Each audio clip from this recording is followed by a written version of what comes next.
Sebagai penulis pemula, kadang kita bingung mau nulis apa. Atau kadang juga kita dilema, tulisan saya sudah bagus atau belum? Apakah tulisan saya disukai atau tidak? Nah, kadang-kadang itu yang ada di pikiran kita dan tak jarang juga membuat kita malah ragu untuk menulis. Jadi gimana sih caranya untuk mengatasi atau caranya untuk membuat sebuah tulisan yang menarik, yang disukai oleh pembaca? Nah, di video kali ini kita akan bahas ada 5 cara untuk membuat tulisan Anda jadi menarik, disukai oleh pembaca tulisan Anda. Terutama untuk teman-teman penulis pemula. Baik, kita akan mulai.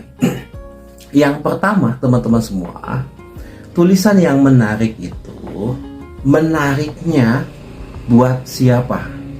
Oke, jadi tulisan Anda, kalau Anda ingin membuat sebuah tulisan yang menarik, Anda harus tahu ini tulisan saya menarik buat siapa. Nah, kalau Anda sudah paham, tahu ini menarik buat siapa, maka Anda akan enak menulisnya. Maksudnya gini, menarik buat siapa itu seperti tulisan itu kan setiap orang punya seleranya masing-masing, punya kesukaannya masing-masing. Nah, Anda harus tentukan Anda mau menyajikan tulisan buat siapa. Istilah kerennya disebut target pembaca, target market gitu loh ya. Jadi Anda mau menulis ini buat siapa? Mau buat anak-anak, buat remaja, buat ibu-ibu, buat profesional, buat kalangan akademisi, atau buat siapa? Nah, Anda harus clear di situ. Oke, katakanlah saya mau menulis buku untuk anak remaja. Nah, ya. Jadi, Anda mau menulis buat anak remaja. Kemudian, yang kedua, sesuaikan bahasanya, teman-teman semua, ya. Jadi, sesuaikan bahasa apa yang Anda tulis dengan bahasa yang dipahami oleh anak remaja, karena itu segmentasi Anda gitu. Atau misalnya Anda mau menulis buku untuk ibu-ibu misalnya, ya Anda sesuaikan bahasanya yang kira-kira dipahami oleh ibu-ibu gitu. Nggak terlalu jelimet, nggak terlalu menggunakan istilah-istilah yang aneh gitu ya, sehingga nanti pembaca Anda akan mudah memahaminya gitu ya. Jadi yang pertama, tentukan dulu siapa target pembaca Anda ya. Jadi kita nggak bisa menulis bagus untuk semua orang, nggak bisa teman-teman semua ya. Kenapa? Karena semua orang kan punya seleranya masing-masing. Sama kayak makanan, kita nggak bisa nih mau bikin bakso ya, agar bakso saya itu disukai oleh semua orang, yang nggak bisa. Ada orang yang suka bakso, ada yang enggak, kan begitu ya.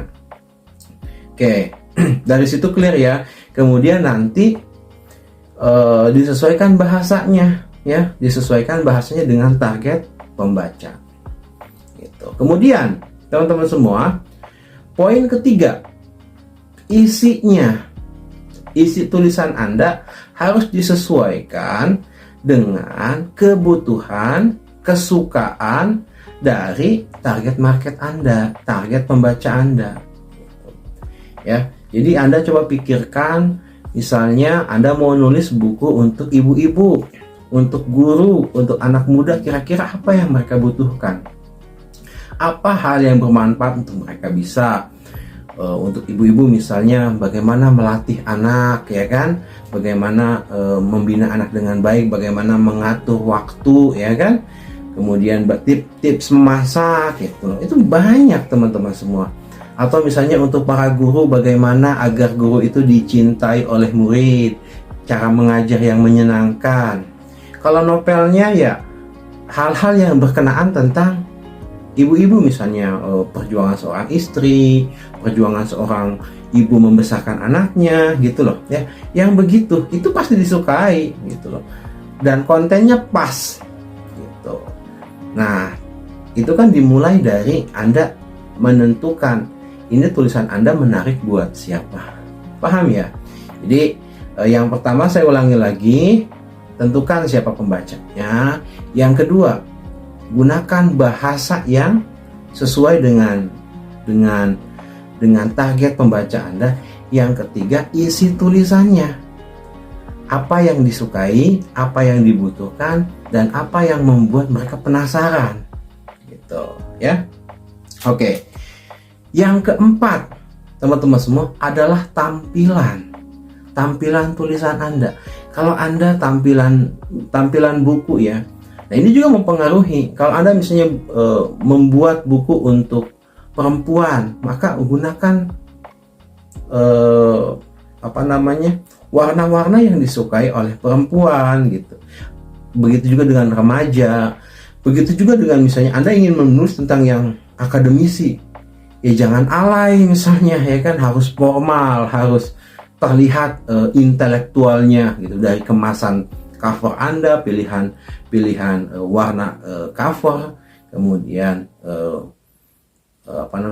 intinya tampilan gitu loh, tampilan dari karya Anda gitu, ya. Oke, paham ya teman-teman semua. Jadi disitulah Anda harus kreatif, mengetahui kemampuan dan kelebihan Anda dalam menulis. Orang menyukai tulisan itu tidak ujug-ujug suka aja, enggak, tapi memang ada tekniknya. Oke, itu yang keempat. Oke, yang terakhir, yang kelima adalah sosok penulisnya. Nah, ini terkait dengan personal branding kita. Tidak bisa dipungkiri hari ini adalah hari di mana setiap orang bisa show up, ya, bisa menampilkan citra diri, termasuk juga penulis. Kadang-kadang karena tampilan di media sosial kita menarik, ya kan, adem misalnya, kemudian menyenangkan, orang jadi penasaran ingin membaca. Jadi penampilan kita di sosial media, personal branding kita sebagai seorang penulis, ini penting banget untuk teman-teman perhatikan. Kenapa? Karena dari sosial media itu nanti akan menarik orang-orang untuk membaca tulisan kita, membaca karya kita, membaca buku kita. Gitu. Jadi kalau misalnya teman-teman nih penulis romansa, ya tampilkanlah ya Anda seperti pujangga misalnya, kemudian romantis, kemudian bisa juga sedikit flamboyan gitu misalnya. Tapi kalau misalnya Anda energik, motivator misalnya, Anda juga dari tulisan Anda di sosial media itu harus mencerminkan gitu loh. Kenapa? Karena ini adalah hal yang sangat menentukan. Orang itu kadang-kadang suka karena tampilan, ya. Gitu ya. Jadi bagi teman-teman penulis pemula, tolong perhatikan 5 hal ini agar teman-teman karyanya disukai, ya. Saya ulangi, yang pertama, ya, biar ingat nih, ya, biar ingat. Yang pertama, tentukan siapa orang yang akan membaca tulisan Anda. Udah tentukan aja. Kemudian yang kedua, gunakan bahasa yang sesuai dengan target pembaca Anda. Oke. Yang ketiga, isi tulisan Anda disesuaikan dengan apa yang mereka sukai, apa yang mereka butuhkan, dan apa yang membuat mereka penasaran. Oke. Yang keempat, tampilan karya Anda. Ya, tampilan karya, cover, kemudian desain dan lain sebagainya itu harus disesuaikan. Kemudian tampilan sosok kita sebagai penulis, ya, harus mencerminkan apa yang menjadi tulisan kita. Jadi jangan sampai kontradiksi, ya. Gitu. Anda nulis buku Islami tapi gaya hidupnya nggak Islami misalnya, itu kan sangat bertolak belakang. Anda menulis tentang guru yang hebat, tapi dari statusnya Anda mengeluh, suka curhat hal-hal yang remeh-temeh, suka ngamuk di sosial media, kan itu nggak bagus. Nggak cocok dengan tampilan apa yang Anda tulis. Begitu teman-teman semua. Mudah-mudahan video ini bermanfaat dan membantu Anda untuk bisa membuat tulisan lebih menarik lagi. Terima kasih teman-teman semua.